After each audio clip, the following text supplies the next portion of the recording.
In this video, I'm looking at the Tanchjim Zero budget single dynamic driver ini monitors. Let's get it.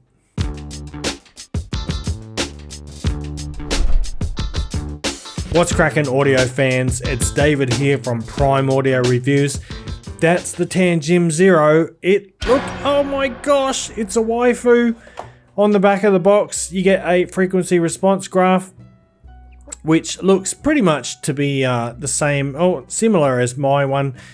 Inside the box, you get a little pouch, and I don't know about you, but I never find these things useful. Have you ever used one of these pouches? Leave a comment down below and let me know. Inside the box as well, you also get a pretty decent selection of silicone ear tips, better than some $20 IEMs will offer. Actually, the price of this one is $15.99, I think, or $14.99. Let me check. It's $14.99, so it's $15 basically. So this is the price of a lunch or two lesser lunches.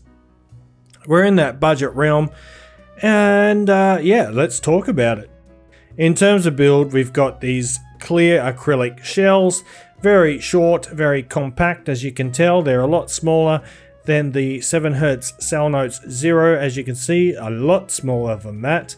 But I have one issue with these, and that is the edges on the faceplate are very sharp, and occasionally these will dig into parts of my ears, my anti-tragus or tragus, don't recall which part it is. And it's the kind of pain that you don't feel until you take the earphones out of your ears, and then you're like, ouch. So yeah, sharp edge. I wish they just round that off a little bit. But apart from that, you know, they're pretty comfortable. Angled nozzles, all that stuff. Not a lot to say there. And obviously the cable here is non-detachable as well. The cable itself is not too bad, silver plated copper. It handles quite well, but yeah, if you get damage to that cable, you're kind of SOL or shit out of luck, and you'll have to buy an entire new set of earphones.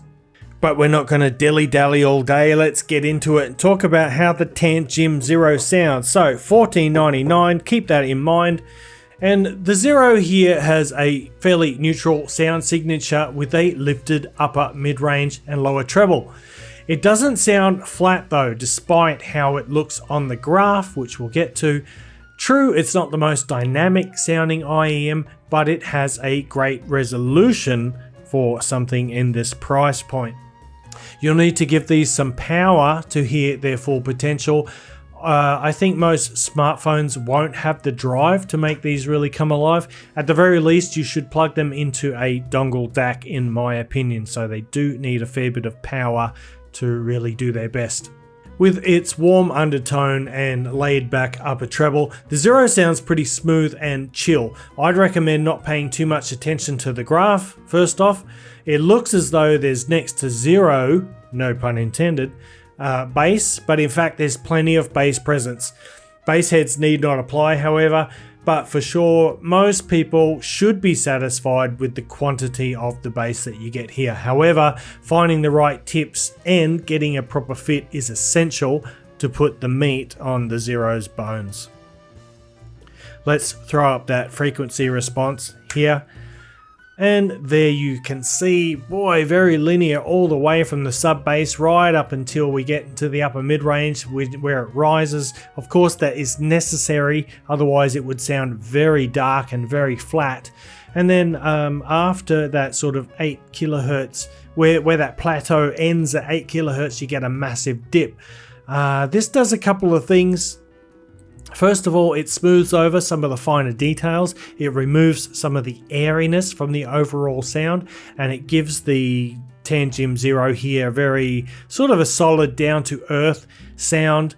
And regardless of the flat bass region shown in the graph, the Zero has a pretty beefy bass response. It's not the kind of bass that you feel in your chest by any means, but it doesn't sound thin or lacking.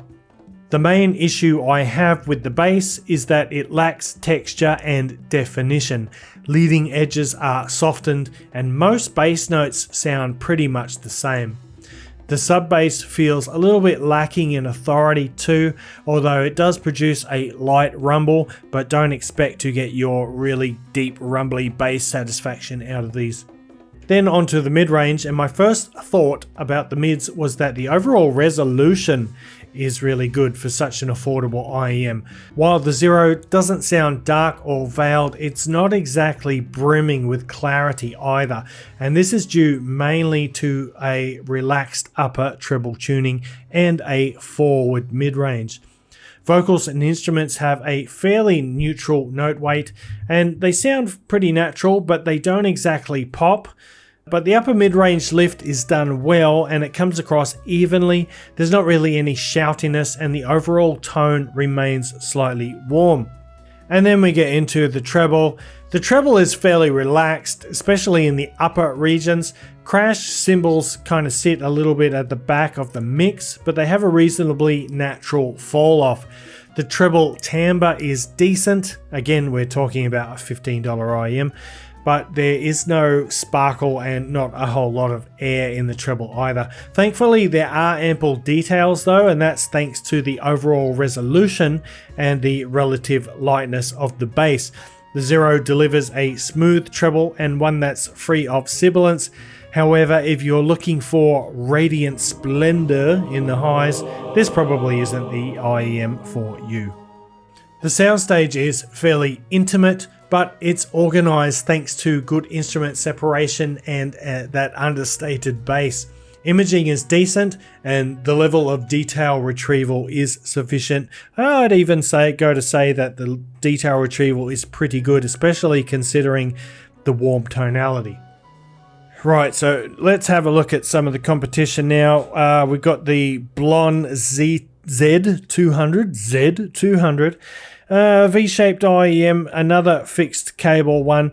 Nice shells, very comfortable for me, although the nozzle is a bit short, but very different sounding. It's kind of a bit more dynamic, but it's a lot rougher around the edges. The Tanchjim Zero here is a very honest sounding IEM. It's kind of true to neutral, whereas this one is more colored. It's got a recessed mid-range, and it doesn't really live up to the level of the other IEMs here I have, so I'm just going to put that aside for the moment. Sorry, Blonde. And next we'll do the Moondrop Chew. This is one of the best $20 IEMs you can get. Keep in mind the Zero here is $5 cheaper. But again, we're looking at fixed cables. However, these ones are metal and they don't cause me any comfort issues like the Zero does. In terms of sound, better clarity on the Chew, a bit cleaner in the bass, definitely better definition on the bass and cleaner leading edges. Overall, it's a bit more exciting, a bit cleaner sound. And while it might not be as honest and neutral as the Zero here, I think the Chew has got the upper hand here. I find it more pleasant to listen to. It sounds a bit more open, more spacious.